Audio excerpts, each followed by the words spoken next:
DS news मराठीच्या नवीन व्हिडिओमध्ये आपल्या सर्वांचं हार्दिक स्वागत आहे। आपण पाहतोय सर्वसामान्य कुटुंबामधून आपली प्रतीक्षा ताई ही जॉबला लागलेली आहे। प्रादेशिक परिवहन अधिकारी म्हणजेच RTO या पदी नियुक्त झालेली आहे। मिडल क्लास फॅमिली मधून आलेली मुलगी। आता त्यांची आपण मुलाखत घेण्याचा प्रयत्न करणार आहोत। ताई, काय सांगाल एकंदरीत तुमची भावना काय आहे या क्षणी? खर तर जी भावना आहे ती खरंच खूप अनमोल आहे। कारण तुम्ही जसं म्हणाल की एक मिडल क्लास घरातली मुलगी जेव्हा एवढ्या उंच पदावर जाते, उंची एखादी गाठते, तेव्हा तो आनंद खूप वेगळा असतो। पण त्या अगोदर तिला जी मेहनत, जे कष्ट, ज्या लोकांच्या सामोरे जावं लागतं ना, ती गोष्ट फार कठीण असते। आणि माझं कौतुक म्हणून नाही, तरी मी क्वचित लोकांना असं बघते की ते न खचता पुढे जातात। आणि मला माझा गर्व नाही तर मला अभिमान वाटतो की मी न खचता एवढ्या पुढे गेले। कारण जेव्हा आपण आपल्या समाजामध्ये किंवा आपण जिथे वावरतो त्या एरियामधून किंवा त्या गोष्टींमधून जेव्हा आपण पुढे जातो, तेव्हा एक अडचण नसते, अनेक अडचणी असतात। आणि त्या अडचणींना सामोरे जाणं ही साधी गोष्ट नसते। कारण मी जशी मिडल क्लास आहे तशी खूप जणांचं असं म्हणणं असतं की मिडल क्लास मुलींना किंवा मुलांना, स्टुडंट्सला, की शिक्षण त्यांना भेटत नाही नीट। जसं की म्हणजे ही आता समजा की आता मी मराठी शाळेत आहे, तर मराठी शाळेवरून पण खूप काही गोष्टी झाल्या। तर मराठी शाळा किंवा एखादी ज्ञानाची गोष्ट तिथपर्यंत पोहोचणे ती फार महत्वाची असते। आणि आणि मेन म्हणजे मार्गदर्शन। हे मार्गदर्शन जेव्हा भेटतं ना, मार्गदर्शन हे कधीही नको असतं, ते फक्त योग्य वेळेला तेच मार्गदर्शन पाहिजे असतं। आणि माझं नशीब खूप चांगलं आहे की माझं योग्य वेळेला योग्य मार्गदर्शन झालंय। तर की मी या अगोदरही बोलले, जसे की माझ्या आयुष्यातले माझे दोन पिलर म्हणजे माझी आई आणि बाबा, हे दोघं आहेत। आणि या दोघांबरोबरच त्यांच्यासोबत खूप महत्वाचे आणि आयुष्यातले खूप जास्त महत्वाचे अजून दोन पिलर आहेत, ते म्हणजे माझे मावशी आणि काका। कारण आज मी इथपर्यंत आहे त्यात भरपूर जणांचा वाटा आहे, त्यात त्या दोघांचा खूप अनमोलचा वाटा आहे। कारण त्यांनी मला मार्गदर्शन केलंच, पण माझ्या अगोदर माझ्या आई वडिलांना मार्गदर्शन केलं की तुझे मुलं मुली खूप हुशार आहेत। आणि त्यांनी मार्गदर्शन केल्यामुळेच माझा भाऊ आणि मी आज मुंबई सारख्या ठिकाणी शिकतोय। आम्हीच नाही तर माझी मामाची मुलगी, ती सुद्धा त्यांच्या मार्गदर्शनामुळे आज मुंबई सारख्या ठिकाणी कॉलेजमध्ये शिकते। एकंदरीत काय सांगाल की खेडेगावातल्या मुली पुणे मुंबई सारख्या शहरामध्ये जातात, नांदेड सारख्या शहरामध्ये जातात, पण एक दोन वेळा फेल होतात, परंतु ते जिद्द सोडून देतात, मग त्यांच्यासाठी तुम्ही काय सांगाल? फेल्युअर ही आयुष्यातली खूप महत्वाचा टप्पा असतो। कोणी त्या फेल्युअर नंतर यू टर्न घेतं, कोणी त्या फेल्युअर नंतर एकदम टप्पा घेतं। फेल्युअर ही आयुष्यातली खूप महत्वाचा टप्पा आहे। आपण फेल झालोय तर आपल्याला एखादं समजावणार आहे किंवा आपल्या आतून एक गोष्ट आहे की मला करायचंय, एक ती जिद्द असते। आपण फेल झालो, एक वेळा फेल झालो, दोन वेळा फेल झालो, मग तिथे असं कुठेतरी दिसतं की आपली मेहनत कमी पडते किंवा आपल्यापेक्षा जास्त कॉम्पिटिटर खूप आहेत। आणि आता असं झालंय की इतका शिक्षणाचा बाजार झालाय आणि त्या बाजारामध्ये ज्या गरजू विद्यार्थिनी असतात किंवा ज्यांना खरंच शिक्षणाची गरज असते, त्या कुठेतरी मागे राहतात। तर मग ह्या फेल्युअरमुळे त्या मागे राहू नये अशी माझी इच्छा आहे। म्हणजे न खचता पुढे जावं अशी माझी इच्छा आहे, प्रयत्न करत राहावा।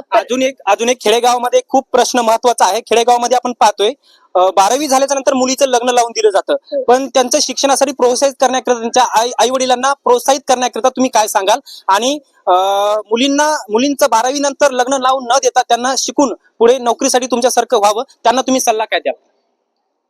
खरं तर हा प्रश्न खूप महत्वाचा विचारलाय तुम्ही। कारण कधी कधी काय असं असतं की एखाद्या विद्यार्थिनी समोर किंवा एखाद्या आई वडिलांसमोर अशी परिस्थिती असते की ते त्यांच्या मुलीला शिकवूच नाही शकत। कधी कधी असं असतं की मुलीला शिकायचं असतं पण त्यांची परिस्थिती नसते। आणि कधी कधी असतं की जेव्हा पाड पैसा लावतात, पैसा होतात, पण त्या मुलीला शिकायचं नसतं।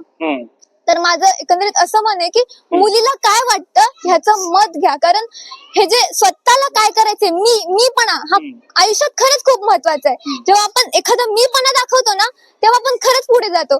एखादी गोष्ट आहे की मला पुढे शिकायचं होतं। आता मी जर माझ्या वडिलांना सांगितलं नसतं की मी जर माझ्या वडिलांपासून दूर गेले नसते, मी परभणी, हिंगोली अशा बऱ्याच ठिकाणी पॉलिटेक्निक आहे, मग मी इथेही करू शकले असते.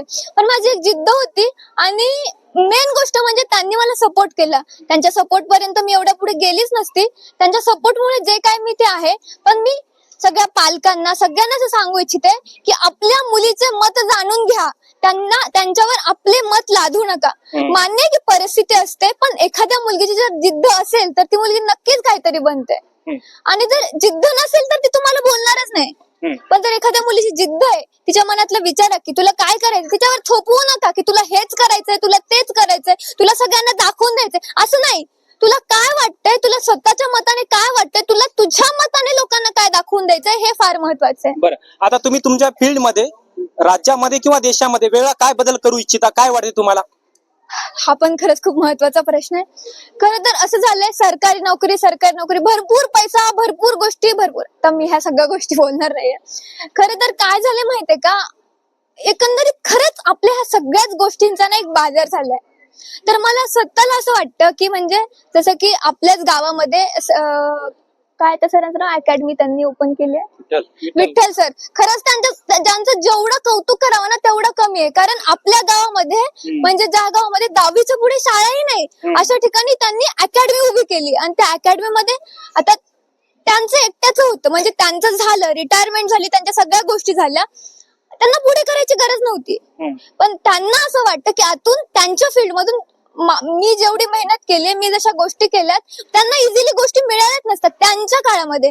तर त्यांना असं वाटतच असेल की म्हणजे मला जे मिळालं नाही ते माझ्या गावातल्या किंवा आजूबाजूच्या लोकांनी मिळालं. मलाही असंच वाटतं, म्हणजे माझ्या परीने जेवढं लॉयल आणि जेवढं नीटनेटकं आणि क्लिअर राहता येईल तेवढं मी राहण्याचा प्रयत्न करेल. आणि माझी शाळेचं नाव इंदिरा गांधी कन्या विद्यालय जवळा बाजार, इथून शिकले मी. खरं तर मी 10वी पर्यंत तिथे होते. 10वी पर्यंत मुलींची शाळा आहे, अतिशय सुंदर शाळा आहे.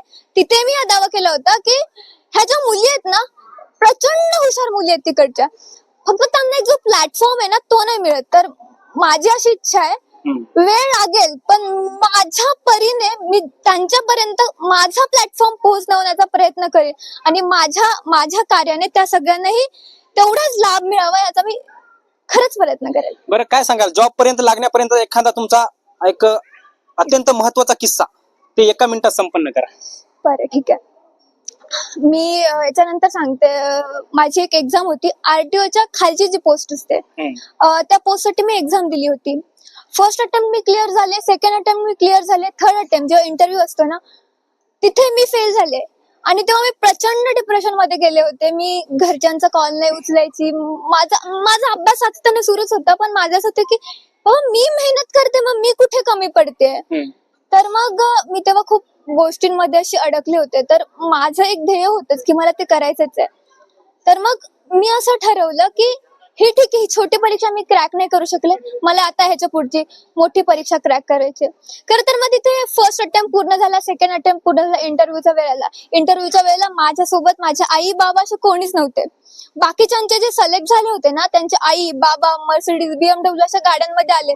मी साधी सामान्य मुलगी लोकल ट्रेनने, आता तुम्हाला माहितीच आहे मुंबईचा तो प्रवास लोकल ट्रेनचा, धक्का खात तिथे गेले. धक्का खात गेल्याच्या नंतर सगळ्यांना मी एवढं बघून मी माझीच थोडीशी असं मला वाटलं की मी खचले कुठेतरी त्यांची श्रीमंती बघून. पण थोड्याच वेळात मी माझ्याच मनाला स्फूर्त केलं की आता हे जे त्यांच्यासोबत उभे आहेत ना, तर मी माझ्या आई वडिलांना त्या गाडीसोबत उभी करेल. तर अशी माझी इच्छा होती. नक्कीच आपण पाहण्याचा प्रयत्न केला. प्रतीक्षा ही मोठ्या उंच पदावर गेलेली आहे आणि हिचं सगळं बघून गावातल्या किंवा राज्यातल्या देशातल्या इतर मुली सुद्धा आपल्या पदावर नक्की जातील आणि आई वडिलांचं स्वप्न पूर्ण करतील अशी प्रतीक्षाची इच्छा आहे. प्रतीक्षाचे वडील सुद्धा आपल्या सोबत आहेत. 1 मिनिट आपण बोलण्याचा प्रयत्न करूया.